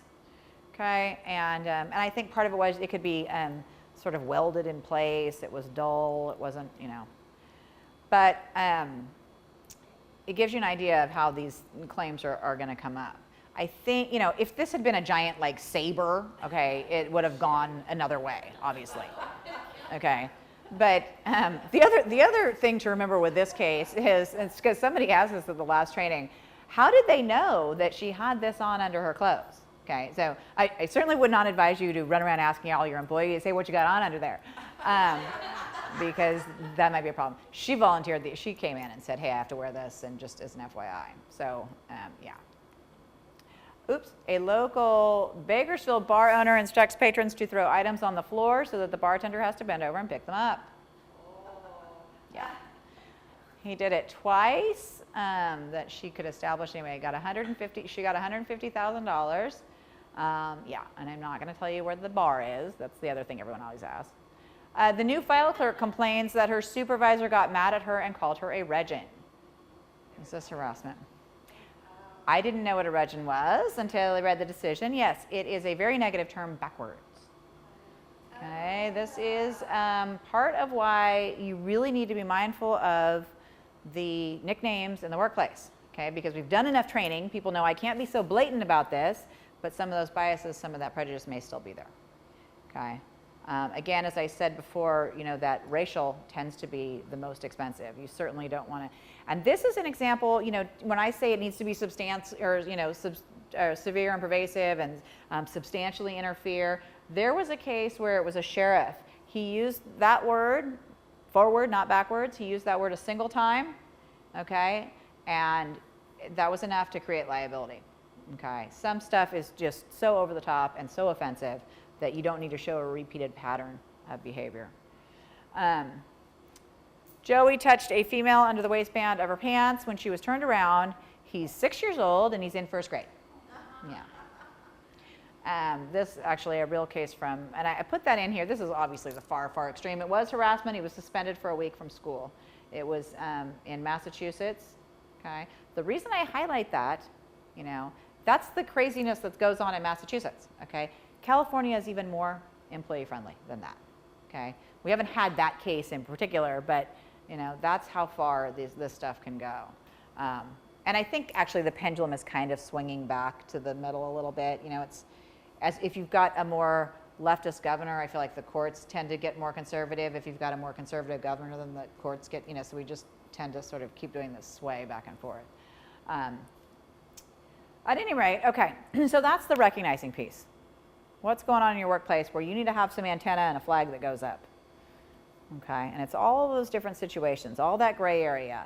And if you do see something, whether it's happening to you, whether a coworker whispers to you about it, okay, whether you see it. Last week I was getting ready to go to a training. I walked in the bathroom, there was somebody in there crying. Now, are you okay? I don't know what was wrong. I called HR. Hey, there may be an issue. There may be something that you need to address. Did her dog die or did she just get felt up by the boss? I don't know. But, that's something where you need to have a flag that goes up. Okay, when that flag goes up, what do? Okay, you report it. You report it. This stuff has to march its way up the food chain. It needs to go to HR. It needs to go to a supervisor. It needs to go someone in that management structure that can start addressing it. Because once that complaint has come in, you're now on notice. Okay, and you need to investigate. You need to prevent retaliation. You need to address it if it happened. You have all these obligations that are now triggered. Okay, and when that person complains, they don't have to complain to the direct supervisor. They can complain to any supervisor in the company and put that company on notice. Okay, and if you are the supervisor who does that, Enron style of management where I'm going to look over here, Kenneth Lay, and then all this stuff is going to go on underneath me and then it won't be my fault, that's not going to work. The, oh shoot, I didn't know about that defense doesn't work. And typically it doesn't work because the court will say, well, you should have known because these are the 50 emails you sent and this is the text messages and here's what you were accessing with your computer and blah, blah, blah. And here's all the Me Too evidence of everybody else who says that you use that kind of language with everybody else. So all of a sudden it looks like, gee, you should have known. You're sending a message of this is the work culture that I will tolerate and support. Okay, so the complaint comes in, you report it. Okay, that's when it moves to HR. Okay, and HR is going to go through the investigation steps. All right, I'm going to jump through these slides because typically the investigation is a piece that will be handled from the human resources side. Okay, not necessarily you need to work with the human resources department or the legal department, or if they bring in a third party to do the investigation. And sometimes that's a good idea because there are certain ways you can insulate some of that information if you use an attorney to do those investigations. At any rate, the key for the supervisor is that I don't want to take any action, okay, against that victim. When they come in and say, I can't work with, Joe anymore, it scares me, he's trying to hit on me and I don't like it. Okay, and we go, okay, let's call HR, we report it. I don't want to turn to that victim and say, I'm going to move you to the night shift so you don't have to be around Joe anymore. Okay, what I'm going to do is I'm going to pick up the phone and call Joe. Guess what? You're getting moved to the night shift or you're getting put on paid leave until we can investigate this. I'm not going to take any action against that victim. And usually the action that's taken is because they're trying to help the person. You got two people that both work at, at the sales desk, and one says that one's the harasser and one's the victim, and so you try to shuffle things up to help the victim. Okay, do all that shuffling against the accused harasser. I've yet to see a case where an employer took action during a pending investigation and got in trouble for it. Okay. So they're going to do the investigation. Yay, we do the investigation. They bring in somebody or HR does it. Okay, the one thing I want to highlight on this is that last bullet under don'ts. Don't assume the defense of welcomeness will apply based on the employee's conduct. That's the number one thing I hear from every single client. She did it too. She didn't complain. This didn't bug her. She wasn't offended. She laughed right along with us. She told her own jokes. That's what they call the defense of welcomeness. It's very easy for a plaintiff to come in after the fact. They didn't complain. They laughed and went along with it and argue that, I'm a single mom and I'm trying to support my kids and it's hard to find a job. Of course I went along with this. I don't want to lose my job. I don't want to rock the boat. Okay, I went along to get along. I went along to get along, whatever that saying is. The idea that I was afraid to complain. Okay, and that tends to pull at the heartstrings of the jury. Okay, so you're going to do the investigation. Most of the time, you're not going to be able to figure out what happened. Okay, I've done a whole bunch of these investigations, and I can probably count on, well, 2 hands, I guess, how often you can actually establish what clearly did happen. All right, and that's okay. At the end of the investigation, we don't know. Maybe it did, maybe it didn't. What I do know is that going forward, it's not going to happen again. And how do I know? Because we're going to train everybody. We're going to put in a camera. We're going to, republish our policy. We're going to, move people around. We're going to, whatever the case may be, however we need to address it, that's what we're going to do. Okay, and then you go forward and work together like regular professional grown-ups. Okay, and the idea is that going forward, we're going to set an example, we're going to consistently enforce our policies and so forth. Got a few of these real live examples though that I want to run through. You friend your boss on Facebook, which is a bad idea, but you friend your boss on Facebook only to discover that he has listed his favorite hobby as fantasizing about his coworkers. It's a real business in town, and actually I think it was something along the lines of I fantasize about my coworkers in the elevator. So the idea is that now he gets on the elevator and of course everyone runs for the hills and but you don't want to have that stuff on Facebook. Okay, to friend or not to friend, the answer is not to friend. Okay, go back and defriend the the subordinates at least. It's too risky. It's far too risky. Cheryl complains that she is offended by pornographic images that her supervisor uses for a screensaver. What should you do? Remember Michael Leahy? I'm sure he had porn as his screensaver. You know, obviously, if there's porn at work, okay, that's not good. This is a real case, though. Cheryl works at Larry Flint Productions. I just did this training for a big group of oil rig guys. And this guy in the back raised his hand and said, "Who's Larry Flint?" And I thought, oh, he's sweet, young, naive thing. Oh. Yes, Larry Flint, of course, they produce Hustler magazine. This is very graphic, okay? And the claim is actually against Larry Flint's daughter, that she was harassing someone. But the idea with this example is it doesn't matter where you work, okay? It doesn't matter that you work for Hustler. You are still entitled to a workplace that is free and clear of harassment. Okay, we have to consider the context. If you took the job and they said, by the way, you're going to be in the photo lab developing photos, okay, is it really reasonable that you're going to be offended? Probably not. Okay, but if you're some telemarketer and you never actually see the magazine at all, maybe it would be offensive, or maybe it is reasonable that you would be offended by these images.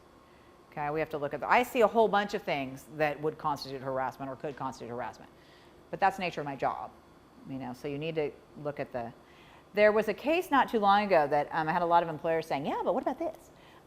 It involved the TV show Friends. Everybody ever watch Friends? It was a popular show, whatever.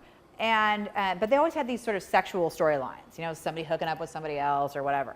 And the way the case came about, there was a girl who applied for a job as a writing assistant, and they said, okay, well, you're going to be in these creative writing sessions, and you're going to be exposed to some pretty vulgar graphic language because they discuss these sexual themes of the show and blah, blah, blah. Oh, fine, great. They had her sign off, and she signed a little waiver saying, I understand, I'm going to be exposed to graphic, frank, sexual language. Okay. She worked there for 6 months and then filed a hostile work environment claim because she was exposed to graphic, vulgar, you know, offensive language. Okay. And they went back, and the case was Lyle v. Warner Brothers, and Warner Brothers won. And part of the reason that they won was they said, look, she came in with her eyes wide open. She understood what she was going to be exposed to.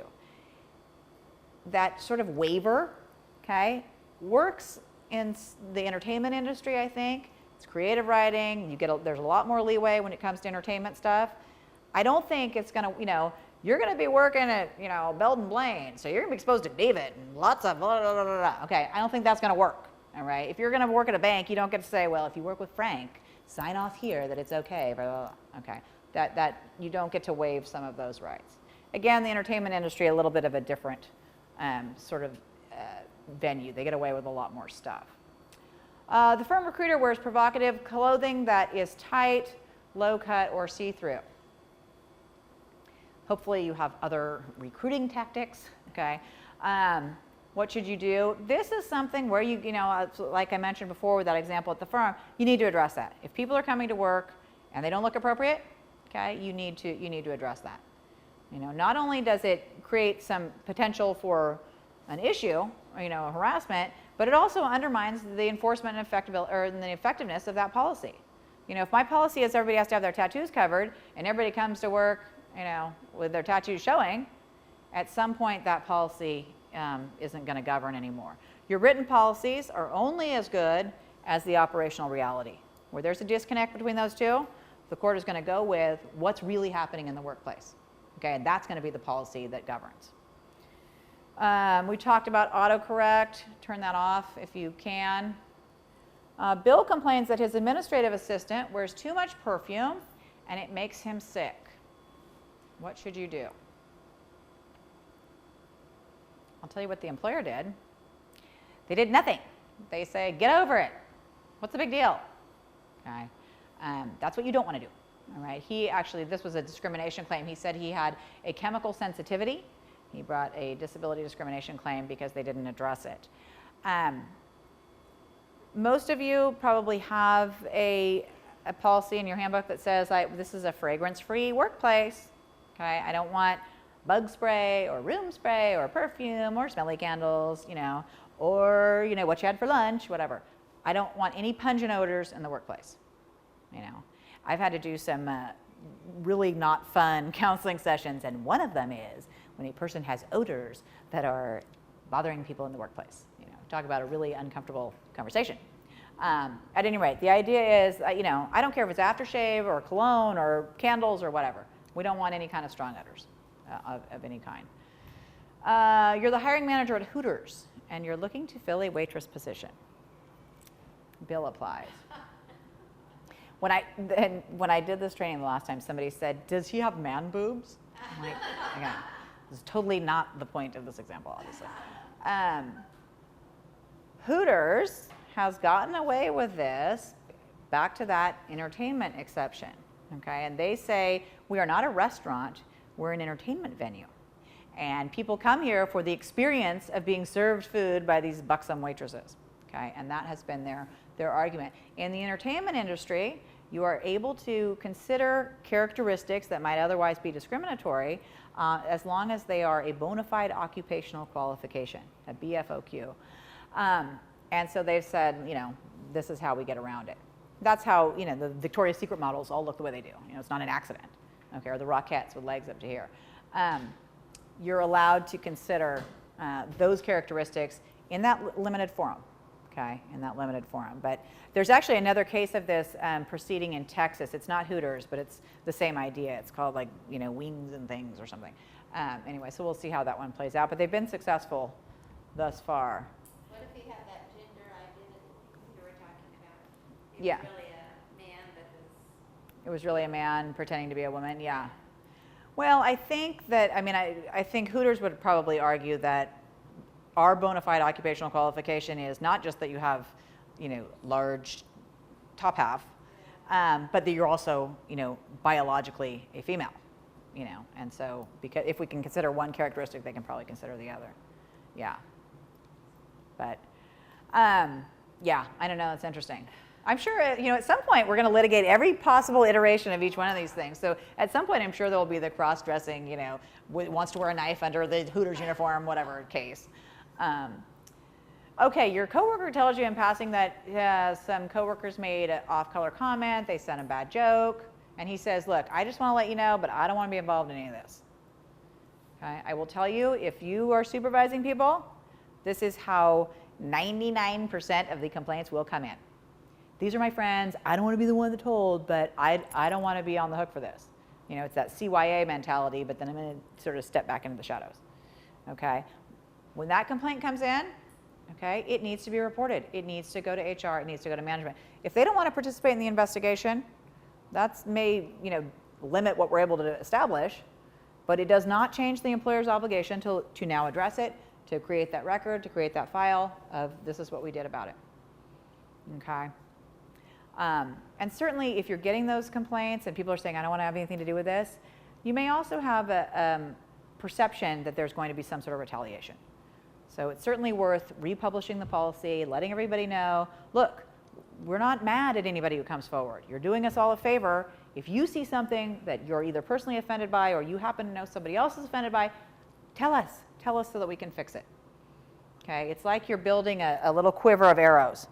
Okay, because if you get dragged into court, you want something to defend yourself with. And one of them is having the policy. One is doing the training. One is addressing complaints quickly. You get all those things together, and that's what you're going to use to eventually shoot that lawsuit down. Okay, but if you don't have anything in your quiver, okay, you get dragged in and you pull out your checkbook, because that's what will end up having to happen. And then the real world, really? Really? Yes, this is a real case. Female employees complained that they were forced to wear diapers to work. Or they were told to squat in the bushes because the company would not provide female restrooms. This is out of Pennsylvania, the Daniela Construction Company. After they complained, first they cut their hours, then they complained again, and then they fired them all. And yeah, so it's a big lesson on what not to do. It was the construction company, so they had one porta potty, and they would not do a female porta potty. And they said, oh, you get a break, just go squat in the bushes. Yeah, I keep waiting to find a case that's more over the top crazy, but I have not found one yet. So, okay, quick summary, and then I'll give you a minute to fill out that evaluation. Employers and coworkers need to foster a healthy work environment. Okay, again, it doesn't have to be totally sterile. You don't have to say, be afraid, hey, it's great to see you today. But there's a different level of familiarity that you should have with your coworkers, at least while you're at work. Okay, if you guys are all best friends and you happen to work together, just raise that bar while you're at work, and then you can go back to the weekends where you cuss and scream or do whatever you do. You need to be able to recognize it. okay?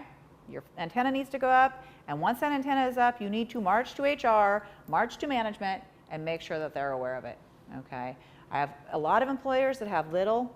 There's an office over here, an office over here, an office over here, and the idea is, oh, let's just fix this in-house. We don't need to tell anybody. Let's just take care of this here, okay? Instead of sending that complaint all the way up the ladder. The problem is when this person, this harasser over here does it, and they try to fix it and it doesn't work, 6 months down the road, another complaint comes in, all of a sudden, you've got this repeat action, and that's when the punitive damages rack up. Because they say, well, gosh, the employer was on notice, and they didn't do anything, and 6 months later, the guy's doing it again. Okay, so that's what you want to try to avoid. So you want to make sure you report everything, and then you take all steps to prevent it from happening again and to prevent retaliation. That's the end of our program. Oops, I don't know what I just did. So thank you guys. You're all in the clear for 2 years, unless you get, arrested or something. And there are evaluation forms, so please fill those out. And actually, Kelsey, do you have the? Yeah. Okay, let me turn this off.